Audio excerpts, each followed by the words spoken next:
ফেরাউন যখন তার দলবল সহ লোহিত সাগরে ডুবে মরলো এবং মুসা আলাহিসাল্লাম যখন বানু ইসরায়েলকে সাথে নিয়ে লোহিত সাগর পার হলো, তখন আল্লাহ সুবহানাহু ওয়া তাআলা মুসা আলাহিসাল্লামকে নির্দেশ দিলেন যে বানু ইসরায়েলকে সাথে নিয়ে আমেলেকাদের বিরুদ্ধে, আমেলেকা সম্প্রদায়ের বিরুদ্ধে যুদ্ধ করে জিহাদ করে শাম দখল করার জন্য। এবং সাথে সাথে তাদেরকে এই সুসংবাদ দিলেন যে শামের ভূখণ্ড তাদের জন্য লেখা হয়ে গেছে, তার মানে তারা নিশ্চয়ই বিজয় লাভ করবে। কারণ মুসা আলাহিসাল্লাম আল্লাহর হুকুম মতে বানু ইসরায়েলকে সাথে নিয়ে শামের উদ্দেশ্যে রওনা হলো। তারা জর্ডান নদী পার হয়ে আরিহা নামক স্থানে শিবির স্থাপন করলো।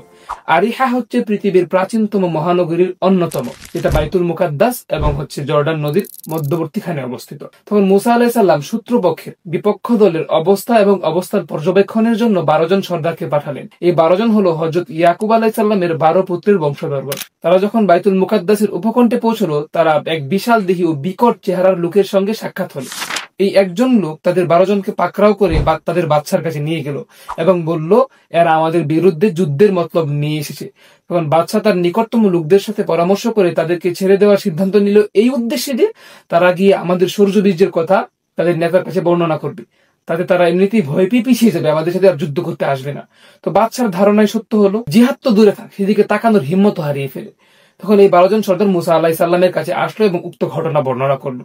তাতে মুসা আলাইহিসসালাম একটু অভিভূত হননি, কেননা তিনি আগে থেকেই অভিপ্রাপ্ত ছিলেন যে তারা অবশ্যই বিজয় লাভ করবে। এবং মুসা আলাইহিসসালাম তাদেরকে বলল জিহাদের প্রস্তুতি গ্রহণ করার জন্য এবং এই কথা যেন কারো কাছে প্রকাশ না করে। কিন্তু দেখা গেল ইউশা বিন নুন এবং কালেব বিন ইউকান্না, এই 2 জন সর্দার ব্যতীত বাকি 10 জন সর্দারই সবকিছু প্রকাশ করে দিল। তাতে যা হওয়ার তাই হলো। এই ভীত আরামপ্রিয় জাতি একেবারে বেঁকে বসলো। তারা বলল, ক্বালু ইয়া মূসা ইন্না ফিহা কওমান জাব্বারিন ওয়া ইন্না লান নাদখুলাহা হাত্তা ইয়াখরুজু মিনহা ফাইয়াখরুজু মিনহা ফাইন্না দাখিলুন। ক্বালু ইয়া মূসা ইন্না ফিহা কওমান জাব্বারিন, সেখানে একটি মহাশক্তিমান সম্প্রদায় রয়েছে। ওয়া ইন্না লান নাদখুলাহা হাত্তা ইয়াখরুজু মিনহা, এবং আমরা সেখানে কখনোই প্রবেশ করব না যতক্ষণ না তারা সেখান থেকে বের হয়ে যায়। ফাইয়াখরুজু মিনহা, যদি তারা সেখান থেকে বের হয়ে যায়, ফাইন্না দাখিলুন, তাহলে আমরা অবশ্যই সেখানে প্রবেশ করব। বানু ইসরাইল চাচ্ছিল যে মুসা আলাইহিস সালাম নিজের মুজিজার মাধ্যমে যেভাবে ফেরাউনের হাত থেকে তাদেরকে রক্ষা করে এনেছিল, ঠিক একইভাবে আমালেকাদেরকে সরিয়ে দিয়ে তাদেরকে তাদের সম্পদের মালিক বানিয়ে দিন। কিন্তু আল্লাহর বিধান এই যে বান্দার চেষ্টা করতে হবে এবং আল্লাহ সুবহানাহু ওয়া তাআলার উপর ভরসা করতে হবে। এমত অবস্থায় ক্বালা রাজুলান মিনাল্লাযীনা ইয়াখাফুনা আনআম আল্লাহ, 2 জন আল্লাহভীরু ব্যক্তি, পূর্বে যাদের কথা উল্লেখ করা হয়েছে, ইউশা বিন নুন এবং কালেব বিন ইউকান্না, তারা বলল, তোমরা আক্রমণ করে শহরের মূল দরজায় গিয়ে প্রবেশ করো। যখন তোমরা সেখানে প্রবেশ করবে তোমরা অবশ্যই বিজয়ী হবে। কিন্তু দেখা গেল এই নেককার সর্দারদের কথা তারা দৃষ্টিপাত করলো না। তারা উত্তেজিত হয়ে বলতে লাগলো, ক্বালু ইয়া মূসা ইন্না লান নাদখুলাহা আবাদান মা দামু ফিহা, আমরা কখনোই সেখানে প্রবেশ করব না যতক্ষণ তারা সেখানে রয়েছে।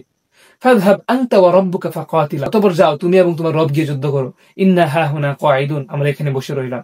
নবীর এই অবাধ্যতার ফলস্বরূপ আল্লাহ সুবহানাহু ওয়া তাআলা তাদেরকে 40 বছর পর্যন্ত তীহ প্রান্তরে উন্মুক্ত কারাগারে বন্দী রাখে। এটা এমন একটা কারাগার যেটা না ছিল কোনো প্রাচীর এবং না ছিল কোনো কারারক্ষী। তারা প্রত্যেকদিন সকালে মিশর অভিমুখে রওনা হতো। সারাদিন হাঁটার পর তারা যেই স্থান থেকে হাঁটা শুরু করেছিল ঠিক সেই স্থানেই চলে আসতো। এই দুষ্টমতী নেতাদের মৃত্যুর পর ইউশা বিন নুন জিহাদ করে বাইতুল মুকাদ্দাস দখল করে।